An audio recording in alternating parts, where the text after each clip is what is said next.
Ya, perkenalkan nama saya Lavino Sentokase. Di sini saya akan mempresentasikan video satu pada responsi OA. Ya, yang pertama kita masuk latar belakang ya. Di sini saya menggunakan topik ISP. Jadi latar belakang dari ISP itu sendiri, ISP atau Internet Service Provider merupakan produsen yang memberikan pelayanan kepada konsumen untuk dapat mengakses internet dan media yang berbasis online. Dan ISP ini mempunyai jaringan baik secara domestik maupun internasional, sehingga pelanggan atau pengguna dari sambungan yang disediakan oleh ISP dapat terhubung ke jaringan internet global. Jaringan di sini berupa media transmisi yang dapat mengalirkan data yang dapat berupa kabel, ya seperti modem atau sewa kabel dan jalur lebar ataupun yang lainnya, dan juga ada radio dan juga VSAT. Nah, rumusan masalah berikutnya, kita masuk rumusan masalah. Yang pertama, apakah pemodelan data itu, kemudian apa saja yang ada dalam proses bisnis, tentunya dalam topik ISP saya, dan juga bagaimana implementasinya. Berikut ada tujuan dan manfaat.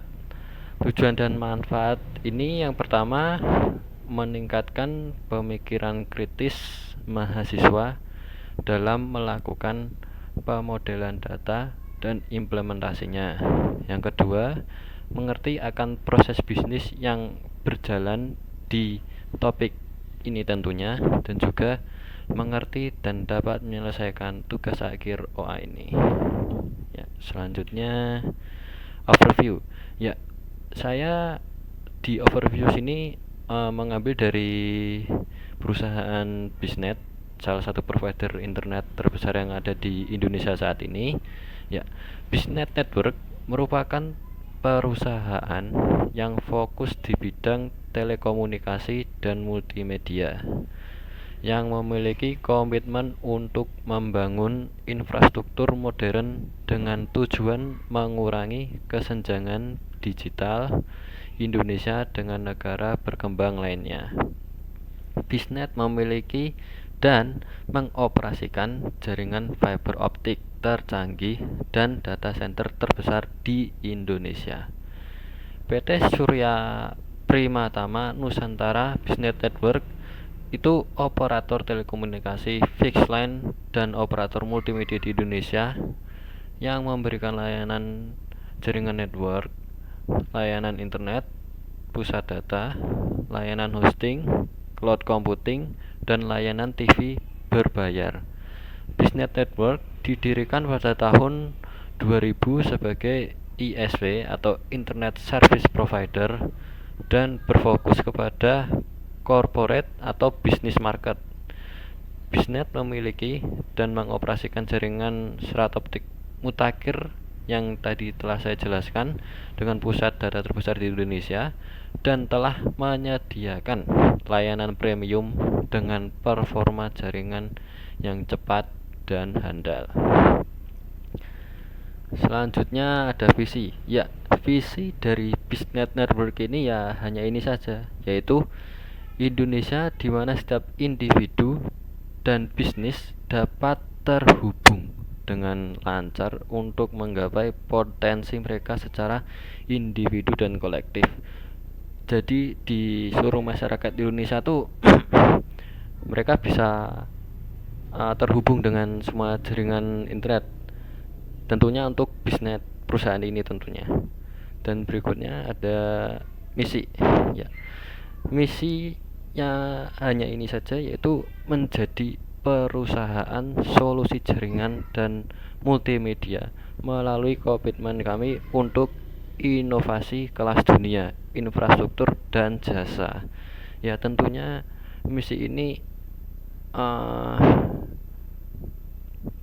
sangat gimana ya, tentunya mereka akan terus mencapainya di misi bisnet network ini untuk menjadi yang terbaik, tidak hanya di Indonesia, mungkin di dunia tentunya. Dan berikutnya ada struktur organisasi. Sebentar, kita lihat struktur organisasi. Yang pertama ada presiden direktur. Nah, presiden direktur di sini sebagai pemimpin perusahaan dengan mengembangkan perusahaan itu dengan baik, juga pada penyediaan koneksi internet dengan teknologi fiber optik dan juga teknologi cloud computing. Yang berikutnya ada sales business.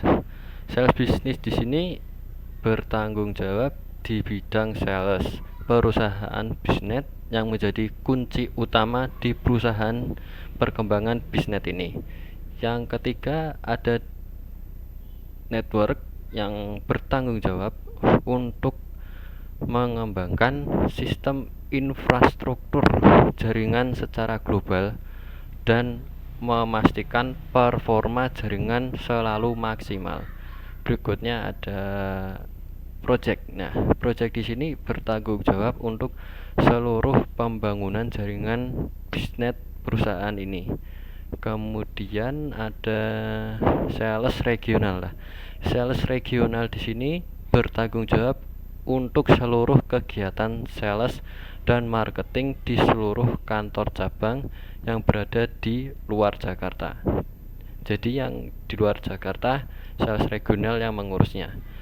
Berikutnya ada sales business data center. Sales business data center di sini bertanggung jawab atas divisi business data center yang meliputi penjualan dan layanan data center dari business network company ini. Kemudian ada di bagian operation. Operation di sini bertanggung jawab untuk operasi kegiatan pada business network. Dan terakhir ada di bagian marketing. Bagian marketing di sini bertanggung jawab untuk penjualan pemasaran untuk produk business network company ini. Ya, itu tadi adalah struktur organisasinya. Berikut ini adalah proses bisnis dari perusahaan, bukan perusahaan bisnis tapi dari topik studi kasus yang kami ambil, yaitu ISP. Penjelasannya, yang pertama dimulai dengan nasabah atau pendaftar mendaftar pada layanan internet yang tersedia. Kemudian setelah itu pendaftar melakukan registrasi dan barulah mendapat form pendaftaran. Kemudian yang ketiga, jika berhasil terdaftar, maka pendaftar akan diarahkan untuk memilih layanan yang tersedia pada perusahaan yang telah dipilih tadi. Dan jika disetujui atau tersedia, maka akan dikeluarkan total pembayaran dari layanan yang dipilih dari perusahaan tadi. Kemudian setelah pendaftar membayar total pembayaran dari layanan yang dipilih, maka akan diberikan bukti pembayaran. Nah, bukti pembayaran ini itu untuk penjadwalan pemasangan yang akan diberitahukan setelah pembayaran yang tadi itu benar-benar lunas. Dan setelah penjadwalan dilakukan, akan dilakukan pemasangan yang akan dilakukan oleh teknisi sesuai jadwal yang telah ditetapkan dari pembayaran yang telah lunas tadinya. Ya, itu adalah proses bisnisnya. Dan kita masuk relasi pada tabel. Ya, relasi pada tabel itu merupakan hubungan antar tabel di mana mereka itu saling berkaitan atau berhubungan antara satu dengan yang lainnya. Ya, relasi yang pertama itu seperti yang kita lihat di sini, mendaftar dengan form pendaftaran, karyawan dengan jenis layanan, setelah itu transaksi, masuk ke jenis layanan, baru penjadwalan pemasangan, dan pemasangan terakhir teknisi. Nah, Untuk penjelasannya, satu pendaftar dapat satu form pendaftaran dan dapat memilih beberapa layanan. Dan berikutnya, satu karyawan dapat memberikan jenis layanan untuk pendaftar yang telah mendaftar tadi, dan satu pendaftar dapat memilih satu transaksi per bulannya. Kemudian satu penjadwalan pemasangan dapat dilakukan bila pendaftar telah memenuhi persyaratan transaksi yang telah diberikan tadi, dan satu pemasangan akan dilakukan setelah adanya penjadwalan pemasangan. Nah, satu teknisi hanya memiliki satu pemasangan layanan saja sesuai layanan yang telah dipilih oleh para pendaftarnya.